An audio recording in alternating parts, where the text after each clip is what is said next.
stage yet of fully open, because as you rightly said, I think it will be behind closed doors logically when we start that. And John McVeigh, is there a risk that the TV industry, or for the UK TV industry, that if other countries come out of lockdown before the UK, some productions, think of those big budget dramas in particular, will move overseas so that filming can resume as quickly as possible?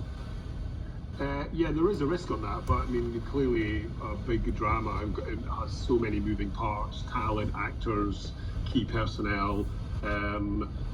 That is we may lose one of our premier positions in the global markets. But when you do look at places like South Korea, which is a big producer of children's programming, animation, and animation, and of course the UK used to be one of the world's leading providers of that, and we will lose some of those market opportunities, and that's why it's important, although it's hard to know when, that we do start to plan for a recovery and getting production back underway and employing all our skilled freelancers and getting our product back out to the global markets. Yeah. All right, John, it's very good to speak to you. Thanks for talking to us at this what's obviously a very difficult time for you and your members. John McVeigh, the Chief Executive of PACT. Carrie, stay on the line, please, because we've got a bit more sport later. Before that, let me come back to Paul McNamee, who is the editor of The Big Issue. Paul, the word crisis is being used a lot at the moment. The whole distribution model of your magazine was indeed upended on Monday night when the Prime Minister announced the lockdown. It must feel like a crisis for distributors and editorial propositions like yours. How are you responding?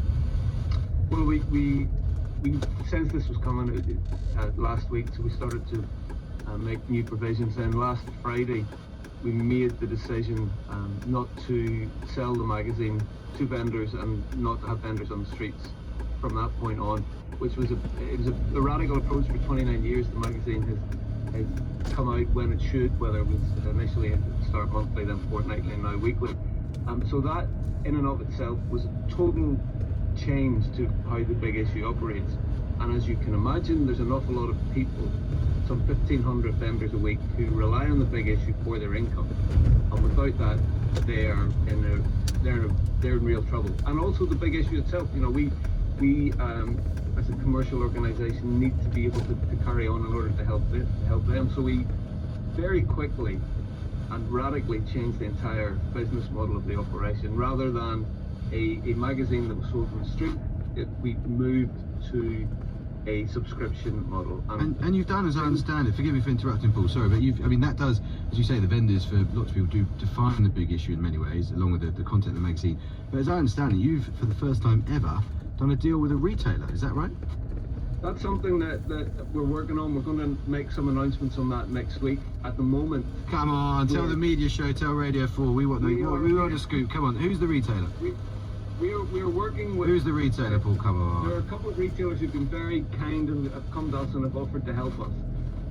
But the focus at the minute, until that happens, and who knows exactly how that will happen, the focus at the minute for us has to be subscriptions. And we have to have this magazine produced and then delivered to people through their doors, whether it's a paper edition or a digital edition. Yeah, and if people want to go to bigissue.com, they can get details on how to get it. And that's subscriptions, of course, ultimately the most reliable source of funding. Is it WH Smith? Is that one of them? I can't tell you who it is. We could play this game for a long time. Had you noticed, Paul? Had you noticed a drop in sales in the last few weeks as people stayed away from town centres before you took the vendors back in?